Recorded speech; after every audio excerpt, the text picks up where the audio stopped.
Chapter 12.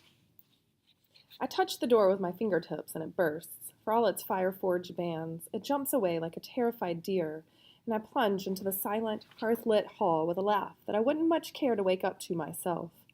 I trample the planks that a moment before protected the hall like a hand raised in horror to a terrified mouth.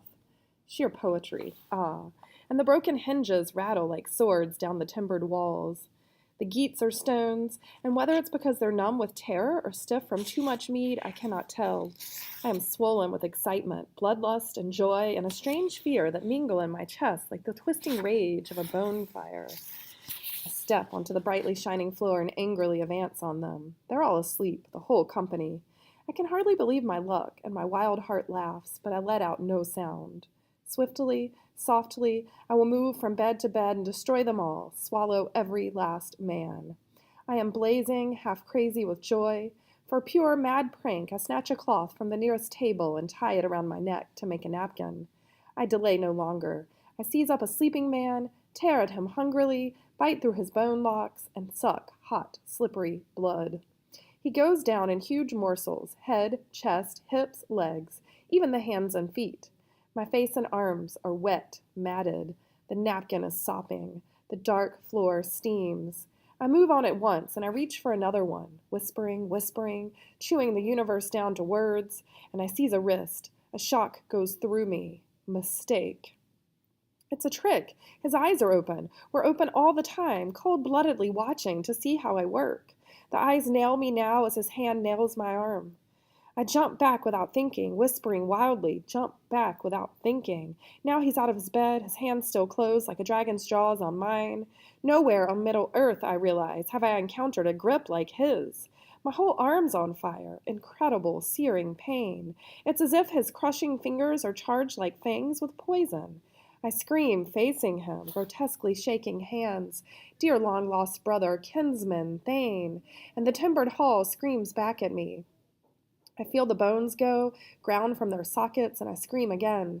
I am suddenly awake. The long pale dream, my history, falls away. The mead hall is alive, great cavernous belly, gold-adorned, blood-stained, howling back at me, lit by the flickering fire in the stranger's eyes. He has wings. Is it possible? And yet it's true. Out of his shoulders came terrible, fiery wings. I jerk my head, trying to drive out illusion. The world is what it is, and always was. That's our hope, our chance. Yet even in times of catastrophe, we people it with tricks. Grendel, hold fast to what is true. Suddenly, darkness. My sanity is wan. He's only a man. I can escape him. I plan. I feel the plan moving inside me like thaw-time waters rising between cliffs.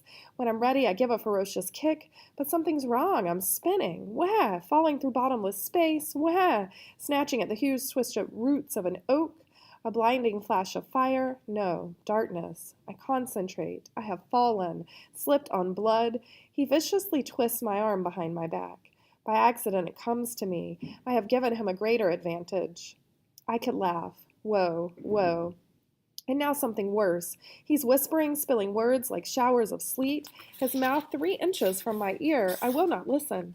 I continue whispering. As long as I whisper myself, I need not hear. His syllables lick at me, chilly fire. His syllables lick at me, chilly fire. His syllables lick at me, chilly fire. His syllables lick.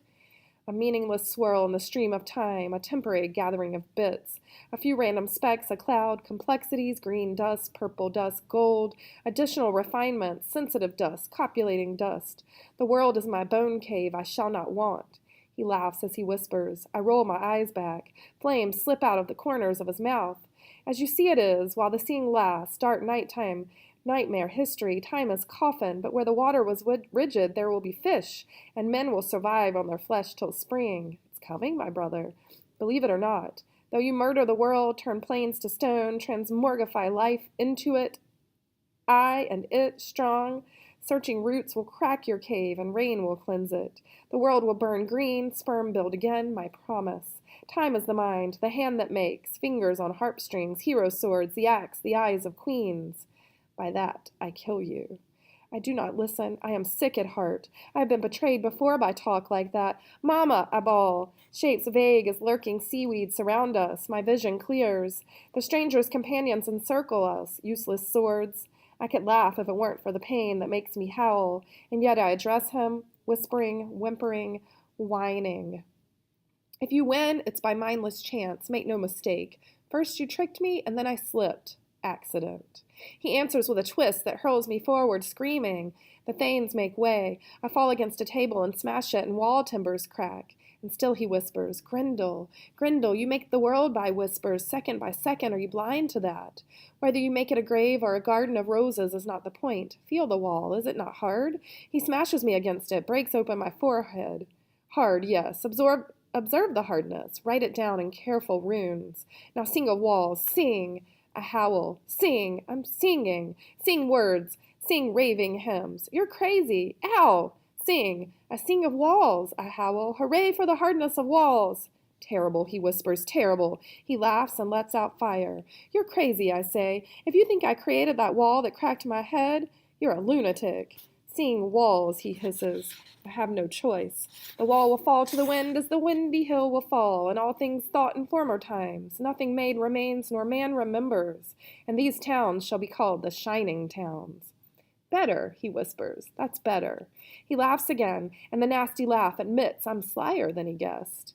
He's crazy. I understand him all right, make no mistake. Understand his lunatic theory of matter and mind. The chilly intellect, the hot imagination, blocks and builder, reality is stress. Nevertheless, it was by accident that he got my arm behind me. He penetrated no mysteries. He was lucky. If I'd known he was awake, if I'd known there was blood on the floor when I gave him that kick. The room goes suddenly white, as if struck by lightning. I stare down, amazed. He has torn off my arm at the shoulder. Blood pours down where the limb was. I cry. I bawl like a baby. He stretches his blinding white wings and breathes out fire. I run for the door and through it. I move like wind. I stumble and fall, get up again. I'll die, I howl. The night is aflame with winged men. No, no, think. I suddenly come awake once more from the nightmare. Darkness. I really will die. Every rock, every tree, every crystal of snow cries out cold-blooded objectness. Cold, sharp outlines, everything around me, distinct, detached as dead men. I understand. Mama, I bella. Mama, Mama, I'm dying. But her love is history. His whispering follows me into the woods, though I've outrun him. It was an accident, I bellow back. I will cling to what is true. Blind, mindless, mechanical, mere logic of chance. I am weak from loss of blood. No one follows me now. I stumble again, and with my one weak arm I cling to the huge, twisted roots of an oak. I look down past stars to a terrifying darkness. I seem to recognize the place, but it's impossible. Accident, I whisper. I will fall. I seem to desire the fall, and though I fight it with all my will, I know in advance that I can't win. Standing baffled, quaking with fear, 3 feet from the edge of a nightmare cliff, I find myself incredibly moving toward it. I look down into bottomless blackness, feeling the dark power moving in me like an ocean current. Some monster inside me, deep-sea wonder, dread night monarch astir in his cave, moving me slowly to my voluntary tumble into death. Again, sight clears. I am slick with blood. I discover I no longer feel pain. Animals gather around me, enemies of old, to watch me die. I give them what I hope will appear a sheepish smile. My heart booms terror. Will the last of my life slide out if I let out breath? They watch with mindless, indifferent eyes, as calm and midnight black as the chasm below me. Is it joy I feel? They watch on, evil, incredibly stupid, enjoying my destruction. Poor Grendel's had an accident, I whisper. So may you all.